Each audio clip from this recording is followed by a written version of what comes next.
ரோமாபுரியருக்கு எழுதின நிருபம் 3வது அதிகாரம். இப்படியானால் யூதனுடைய மேன்மை என்ன?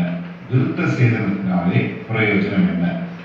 அது எவ்விதத்திலும் மிகுதியாய் இருக்கிறது. தேவனுடைய வாக்கியங்கள் அவர்களிடத்தில் ஒப்புவிக்கப்பட்டது விசேஷித்த மேன்மையாமே. சிலர் விசுவாசியாமற் போனாலும் என்ன? அவர்களுடைய அவிசுவாசம் தேவனுடைய உண்மையை அவமாக்குமோ? அப்படி ஆக்க மாட்டாது. நீர் உம்முடைய வசனங்களில் நீதிபரராய் விளங்கவும் உம்முடைய நியாயம் விசாரிக்கப்படும் போது வெற்றியடையவும் இப்படி ஆயிற்று என்று எழுதியிருக்கிறபடி தேவனே சத்தியபரர் என்றும் எந்த மனுஷனும் பொய்யன் என்றும் சொல்வோமாக. நான் மனுஷன் பேசுகிற பிரகாரமாய் பேசுகிறேன். நம்முடைய அநீதி தேவனுடைய நீதியை விளங்க பண்ணினால் என்ன சொல்லுவோம்? கோபாக்கினியை செலுத்துகிற தேவன் அநீதராய் இருக்கிறார் என்று சொல்லலாமா? அப்படி சொல்லக்கூடாது. சொல்லக்கூடுமானால் தேவன் உலகத்தை நியாயம் தீர்ப்பது எப்படி? அன்றியும் என் பொய்யினாலே தேவனுடைய சத்தியம் அவருக்கு மகிமையுண்டாக விளங்கினதுண்டானால் இனி நான் பாவி என்று தீர்க்கப்படுவானே. நன்மை வரும்படிக்கு தீமை செய்வோமாக என்று சொல்லலாம் அல்லவா? நாங்கள் அப்படி போதிக்கிறவர்கள் என்றும் சிலர் எங்களை தூஷித்து சொல்லுகிறார்களே. அப்படி போதிக்கிறவர்கள் மேல் வரும் ஆக்கினை நீதியாயிருக்கும். ஆனாலும் என்ன, அவர்களை பார்க்கிலும் நாங்கள் விசேஷித்தவர்களா? எவ்வளவேனும் விசேஷித்தவர்கள் அல்ல. யூதர் கிரேக்கர் யாவரும் பாவத்திற்கு உட்பட்டவர்கள் என்பதை முன்பு சுஷ்டாந்தப்படுத்தினோமே. அந்தபடியே நீதிமான் ஒருவனாகிலும் இல்லை, உணர்வுள்ளவன் இல்லை, தேவனை தேடுகிறவன் இல்லை. எல்லாரும் வழி தப்பி ஏகமாய் கெட்டுப் போனார்கள்.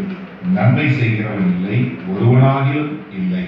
அவர்கள் தொண்டை திறக்கப்பட்ட பிரேத குழி. தங்கள் நாவுகளால் வஞ்சனை செய்கிறார்கள். அவர்களுடைய உதடுகளின் கீழே பாம்பின் விஷம் இருக்கிறது. அவர்கள் வாய் சமிப்பினாலும் கசப்பினாலும் நிறைந்திருக்கிறது. அவர்கள் கால்கள் ரத்தம் சிந்துகிறதற்கு தீவிரிக்கிறது. நாசமும் நிர்பந்தமும் அவர்கள் வழிகளில் இருக்கிறது. சமாதான வழியை அவர்கள் அறியாதிருக்கிறார்கள். அவர்கள் கண்களுக்கு முன்பாக தெய்வ பயமில்லை என்று எழுதியிருக்கிறது. மேலும் வாய்கள் யாவும் அடைக்கப்படும்படிக்கும் உலகத்தார் யாவரும் தேவனுடைய ஆக்கினை தீர்ப்புக்கு ஏதுவானவர்களாகும்படிக்கும் நியாயப்பிரமாணம் சொல்லுகிறதெல்லாம் நியாயப்பிரமாணத்துக்கு உட்பட்டிருக்கிறவர்களுக்கென்றே சொல்லுகிறது என்று அறிந்திருக்கிறோம். இப்படி இருக்க பாவத்தை அறிகிற அறிவு நியாயப்பிரமாணத்தினால் வருகிறபடியால் எந்த மனுஷனும் நியாயப்பிரமாணத்தின் கிரியைகளினாலே தேவனுக்கு முன்பாக நீதிமானாக்கப்படுவதில்லை. இப்படி இருக்க நியாயப்பிரமாணம் இல்லாமல் தேவநீதி வெளியாக்கப்பட்டிருக்கிறது. அதை குறித்து நியாயப்பிரமாணமும் தீர்க்க தரிசனங்களும் சாட்சியிடுகிறது. அது இயேசு கிறிஸ்துவை பற்றும் விசுவாசத்தினாலே பலிக்கும் தேவநீதியே. விசுவாசிக்கிற எவர்களுக்குள்ளும் எவர்கள் மேலும் அது பலிக்கும் வித்தியாசமே இல்லை. எல்லாரும் பாவம் செய்து தேவ மகிமையற்றவர்களாகி இலவசமாய் அவருடைய கிருபையினாலே கிறிஸ்து இயேசுவில் உள்ள மீட்பை கொண்டு நீதிமான்களாக்கப்படுகிறார்கள். தேவன் பொறுமையாய் இருந்த முற்காலத்தில் நடந்த பாவங்களை தாம் பொறுத்து கொண்டதை குறித்து தம்முடைய நீதியை காண்பிக்கும் பொருட்டாகவும் தாம் நீதியுள்ளவரும் இயேசுவினிடத்தில் விசுவாசமாய் இருக்கிறவனை நீதிமானாக்குகிறவருமாய் விளங்கும்படி இக்காலத்திலே தமது நீதியை காண்பிக்கும் பொருட்டாகவும் கிறிஸ்து இயேசுவினுடைய இரத்தத்தை பற்றும் விசுவாசத்தினாலே பலிக்கும் திருவாதார பலியாக அவரையே ஏற்படுத்தினார். இப்படி இருக்கிற மேன்மை பாராட்ட எங்கே? அது நீக்கப்பட்டதே. எந்த பிரமாணத்தினாலே? கிரியா பிரமாணத்திலேயா? அல்ல, விசுவாச பிரமாணத்திலேயே. ஆதலால் மனுஷன் நியாய பிரமாணத்தின் கிரியைகள் இல்லாமல் விசுவாசத்தினாலேயே நீதிமானாக்கப்படுகிறான் என்று தீர்க்கிறோம். தேவன் யூதருக்கு மாத்திரமா தேவன்? பிரஜாதிகளுக்கும் தேவன் அல்லவா? ஆம், பிரஜாதிகளுக்கும் அவர் தேவன்தான். விருத்த சேதனம் உள்ளவர்களை விசுவாசத்தினாலும் விருத்த சேதனம் இல்லாதவர்களை விசுவாசத்தின் மூலமாயும் நீதிமான்களாக்குகிற தேவன் ஒருவரே. அப்படியானால் விசுவாசத்தினாலே நியாயப்பிரமாணத்தை அவமாக்குகிறோமா? அப்படி அல்ல, நியாயப்பிரமாணத்தை நிலைநிறுத்துகிறோமே. அப்போஸ்தலனாகிய பவுல் ரோமாபுரியருக்கு எழுதின நிருபம் 4வது அதிகாரம். அப்படியானால் நம்முடைய தகப்பனாகிய ஆபிரகாம் மாம்சத்தின்படி என்னத்தை கண்டடைந்தான் என்று சொல்லுவோம்? ஆபிரகாம் கிரியைகளினாலே நீதிமானாக்கப்பட்டானாகில் மேன்மை பாராட்ட அவனுக்கு ஏது உண்டு? ஆகிலும் தேவனுக்கு முன்பாக மேன்மை பாராட்ட ஏதுவில்லை. வேத வாக்கியம் என்ன சொல்லுகிறது? ஆபிரகாம் தேவனை விசுவாசித்தான், அது அவனுக்கு நீதியாக எண்ணப்பட்டது என்று சொல்லுகிறது. கிரியை செய்கிறவனுக்கு வருகிற கூலி கிருபை என்று எண்ணப்படாமல் கடன் என்று எண்ணப்படும்.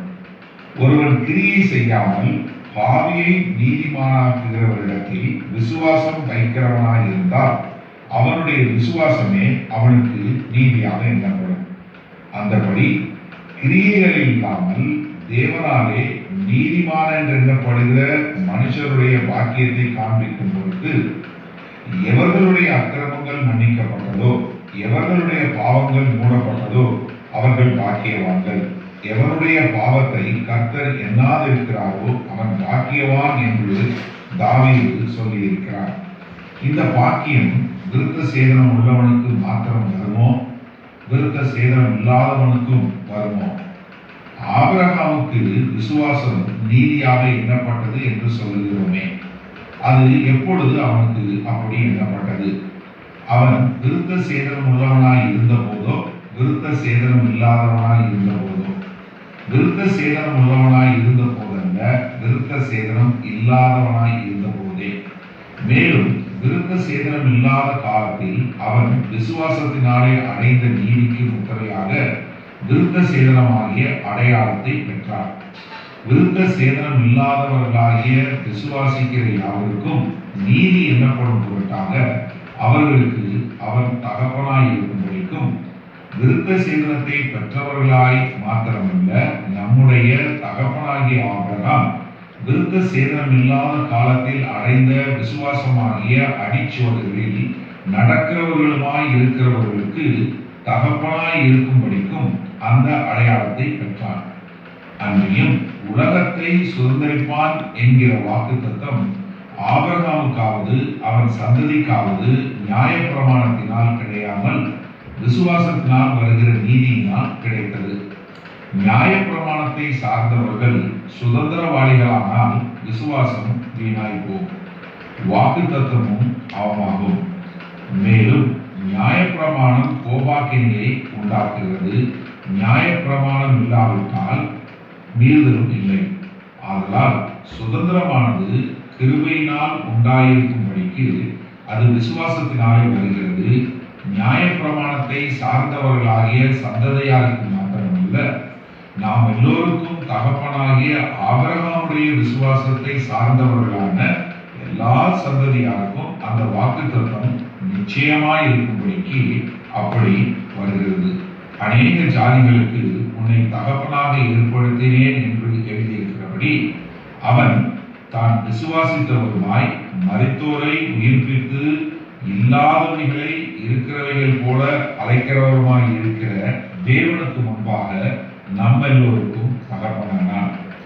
உன் சன்னதி இவ்வளவா இருக்கும் என்று சொல்லப்பட்டபடியே தான் அநேக ஜாதிகளுக்கு தகப்பனாவதை நம்புகிறதற்கு ஏதுவில்லாதிருந்தும் அதை நம்பிக்கையோடு விசுவாசித்தான்.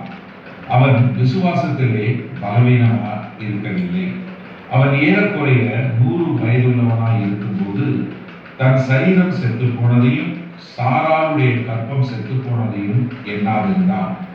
தேவனுடைய வாக்குத்தத்தத்தை குறித்து அவன் அவிசுவாசமாய் சந்தேகப்படாமல் தேவன் வாக்குத்தத்தம் பண்ணினதை நிறைவேற்ற வல்லவராய் இருக்கிறார் என்று முழு நிச்சயமாய் நம்பி தேவனை மகிமைப்படுத்தி விசுவாசத்தில் வல்லவனானான். ஆகையால் அது அவனுக்கு நீதியாக எண்ணப்பட்டது. அது அவனுக்கு நீதியாக எண்ணப்பட்டது என்பது அவனுக்காக மாத்திரமல்ல, நமக்காகவும் எழுதப்பட்டிருக்கிறது. நம்முடைய கர்த்தராகிய இயேசுவை மரித்தோரிலிருந்து எழுப்பினவரை விசுவாசிக்கிற நமக்கும் அப்படியே எண்ணப்படும். அவர் நம்முடைய பாவங்களுக்காக ஒப்புக் கொடுக்கப்பட்டும் நாம் நீதிமான்களாக்கப்படுவதற்காக எழுப்பப்பட்டும் இருக்கிறார். அப்போஸ்தலனாகிய பவுல்